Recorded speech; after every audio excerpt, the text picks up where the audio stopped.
I just thought I'd introduce my discussion by saying for the, 3 or 4 weeks before I was going to attend this conference, my office sort of looked at Mumbai. I mean, we thought you can't go to Mumbai and not know anything about Mumbai, so we sort of studied plans and we looked at books on Mumbai, and I relentlessly tortured a close friend of mine from Mumbai, Radhika, and kept saying to her, just tell me about Mumbai. And finally she said, just read this guy's essays, Raoul Metroa, if I said that right.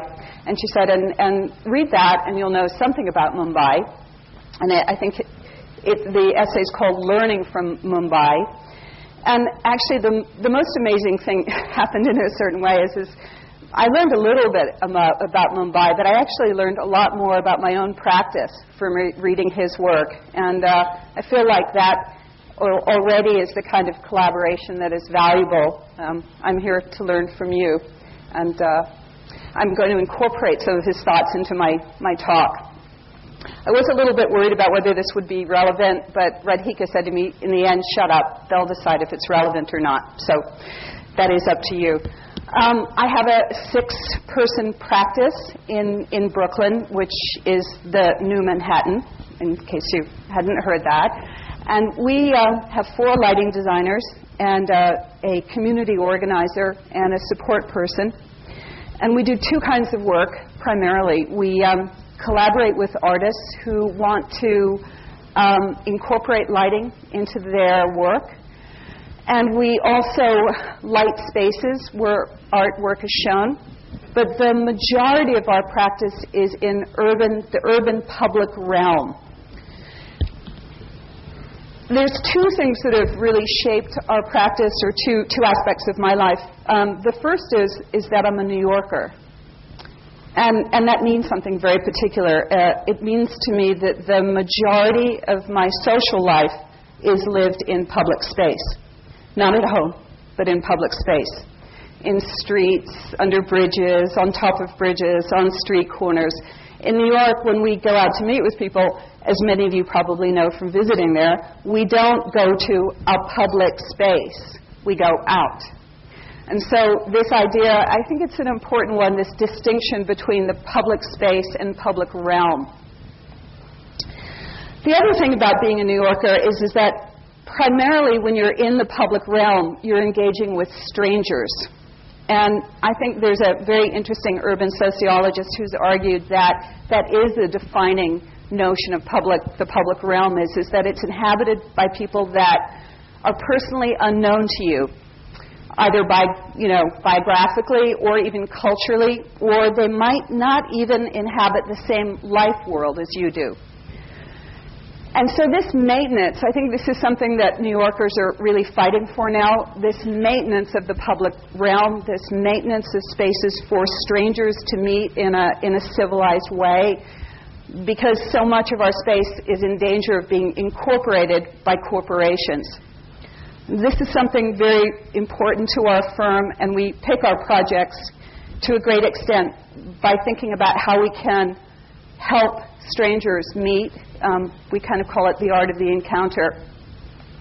The other sort of significant part of our firm is that about 10 years ago, maybe a little bit longer, maybe 15, I had a sort of successful practice working in museum lighting and gallery lighting, and I thought to myself, it's time to stop and take a look at what you're doing. For one thing, you're really interested in public space, and you're not doing much of that. You're mostly inside. And the other thing is I thought to myself, what do you really know about lighting? What do you know about what you know about lighting, but what do you know about human beings? What do you know about neurobiology, neuropsychology, developmental psychology? And what do you know about public space?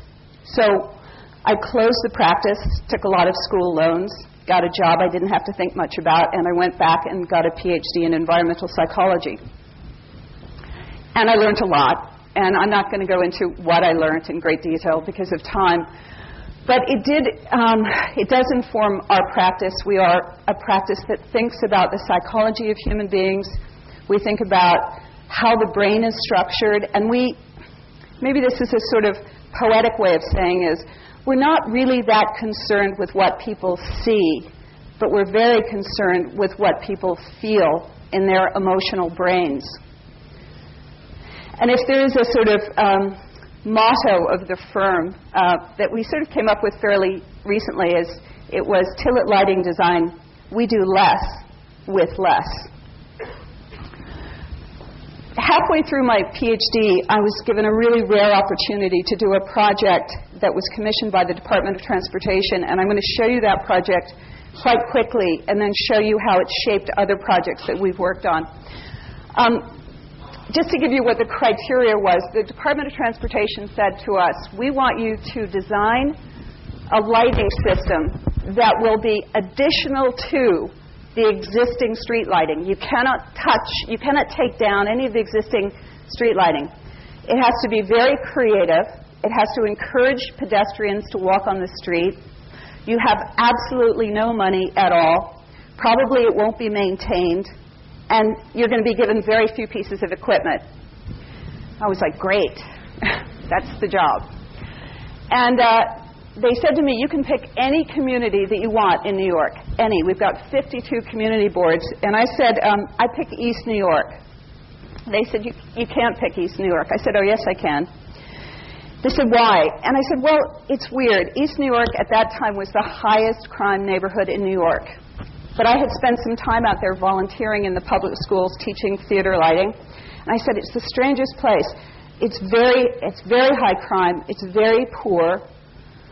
And it doesn't feel very good out there. I know people are very frightened, but it's a really interesting place, and really interesting people live there, and they go to work every day, and then they come home to East New York.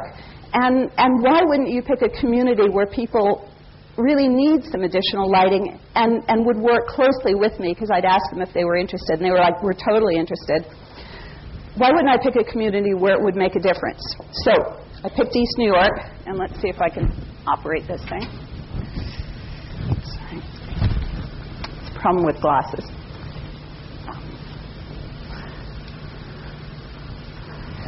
East New York is in Brooklyn. It's a tiny community. It's the end of the 3 subway lines, so it's very much dominated by elevated subways, something that I think you know something about here. Let's see if I can. This is somewhat how it feels. This is the elevated train. People live alongside the train, very close up against the train, and people also cross under the train to get to their communities. In fact, that's the primary experience that people have. They walk across under this elevated L. This location, although there's nobody there at the moment, is packed at night, mostly by drug dealers. Quite a lot of prostitution. People are absolutely terrified of it. So what we said to ourselves is, what's the right way to approach this? Well, I think the DOT thought that we should light the whole underneath of the L, and we said we don't want to do that, because if we do that, we're going to push all the drugs and the prostitution 1 block over.